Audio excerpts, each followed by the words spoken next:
नमस्कार सगळ्यांना. रामकृष्ण हरी. सकाळी सकाळी सोलापुरी शेंगदाण्याची चटणी करायचं ठरवलं. मग भाजून ठेवले होते शेंगदाणे सकाळी. म्हटलं करावं. मागेत गेले, फुलं इतकी छान आली. ती देवासाठी फुलं आणली सगळी तोडून. पांढरी जास्वंद, लाल जास्वंद. हा गुलाब तर किती छान आला आहे बघा. अशी जास्वंदाची 2-3, पांढऱ्या जास्वंदीची. देवापुरती फुलं रोज बागेतून निघतात. एवढी फुलं निघाली सकाळी बागेतून. छान अशी देवपूजा करून घेतली सकाळी सकाळी. सकाळी उठलं की सूर्याला नमस्कार आणि देवाची देवपूजा. प्रसन्न वाटतं आणि दिवस पण खूप छान जातो असा. मग पालक आणला होता. मग पालकाचे पराठे करायचे ठरले. मग पालक इतका ताजा आणि फ्रेश होता शेतकऱ्याकडचा. तो निवडून घेतला स्वच्छ असं. पानं घ्यायची निवडून नुसती. कोळी कोळी इतकी सुंदर पालक होता ना. आणि मग तो निवडून घेतला मी. सकाळी सकाळी ठरवलं म्हटलं करून घ्यावं. मग स्वच्छ धुवून घेतला 2-3 पाण्याने पालक आणि नितळत ठेवला चाळणीत. आणि पाणी टाकून थोडंसं बारीक करून घेतलं आणि त्यातच 5-6 हिरव्या मिरच्या टाकल्या. आणि गव्हाचं पीठ आणि थोडंसं तांदळाचं पीठ घेतलं. आणि खूप असं खुसखुशीत करायचं म्हटल्यावर मग चांगलं भाजायचं. पण आपल्याला खुसखुशीत काय एवढं करायचं नव्हते पराठे. आणि आपण जे बारीक केली ती मिरची आणि पालक, तांदळाचं पीठ आणि गव्हाचं पीठ सगळं मिक्स करून घेऊया. साधी सोपी रेसिपी आहे बघा. जे आपल्या घरात सहज सामान मिळतं त्याच्यापासून बनवलेली. आणि पराठे पण टेस्टी पण लागतात. असं सगळं पीठ मिक्स करून घेतलं. गव्हाच्या पिठात चांगलं मळून घेतलं. घट्ट मळायचं ना जरा. भांडं पण असं म्हणजे धुवून घेतलं आणि छान कलर आला होता पराठ्यांना. आणि पालकाची भाजी माहीतच आहे तुम्हाला, आरोग्याला चांगली आहे. आणि मुलांना एवढी आवडत नाही. मग असे पराठे पुऱ्या काहीतरी करून दिले म्हणजे मुलं खातात.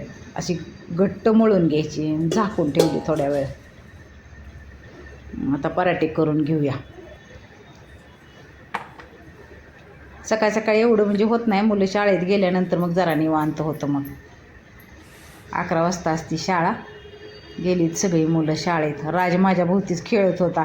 त्याचा आवाज येत असेल तुम्हाला. असा पातळ पराठा लाटून घ्यायचा. मी गॅस चालूच केलता, तवा ठेवला होता.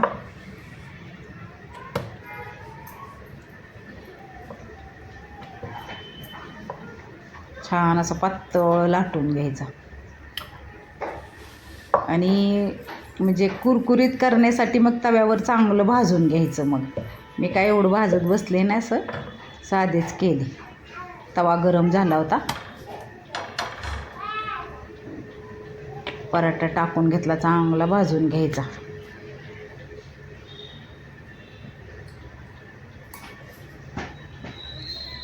तूप सोडून घेतले कडेने. तूपच लावलं होतं मी पराठ्यांना. मुलांच्या म्हणजे पराठ्याबरोबर तूप पण जातं. आणि पालकाचे पराठे आरोग्यदायक पण आहेत. मुलांच्या डब्यासाठी पण आहेत.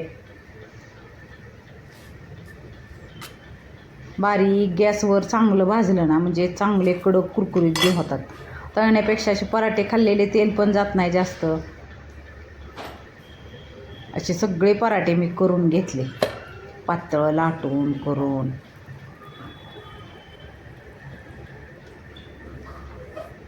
सकाळी सकाळी घाई असते मुलांच्या डब्याची ह्याची. मग सकाळी सकाळी एवढं जास्त लवकर म्हणजे हे पराठे करायचे म्हणल्यावर चपाती भाजी डब्यांना लागते मुलांना.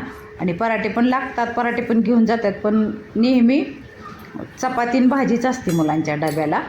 मग गुरुवारी हे वेगळं काहीतरी. इतकी छान भिजली होती ना कणिक. खूप छान भिजली होती कणिक. आता शाळेंमध्ये सुद्धा कंपल्सरी अशी चपाती भाजी खूप म्हणजे नियम असतात.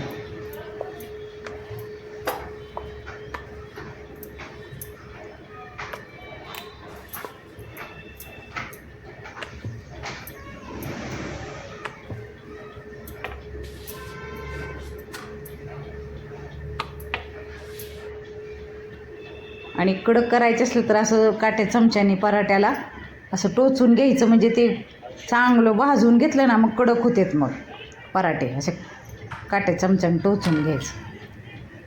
आणि एखादा स्वच्छ रुमाल ही घेऊन असा पराठा चांगलं रुमालानं भाजला ना तो सुद्धा कडक होतो आणि त्याला बारीक गॅसवर खूप लागतो ना भाजायला.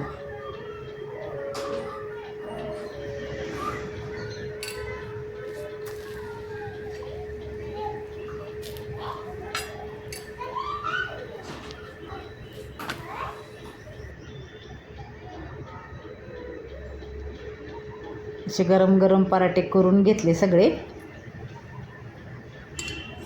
दही शेंगदाण्याचं तिखट सकाळी केलं ना, सोलापुरी शेंगदाण्याचं तिखट फेमस, घरीच करते मी तर. आणि मग असं दही आणि शेंगदाण्याचं तिखट पराठे गरम गरम.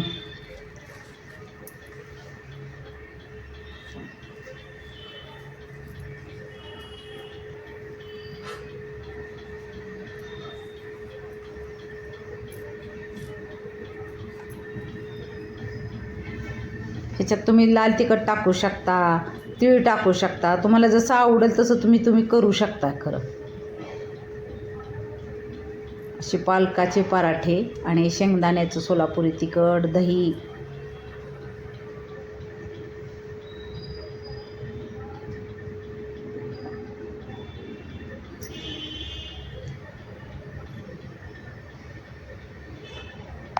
पालकाचे पराठे आवडले असले तर लाईक शेअर सबस्क्राईब करा माझ्या चॅनलला. आणि अशी करून बघा पराठे, टेस्टी साधी सोपी रेसिपी.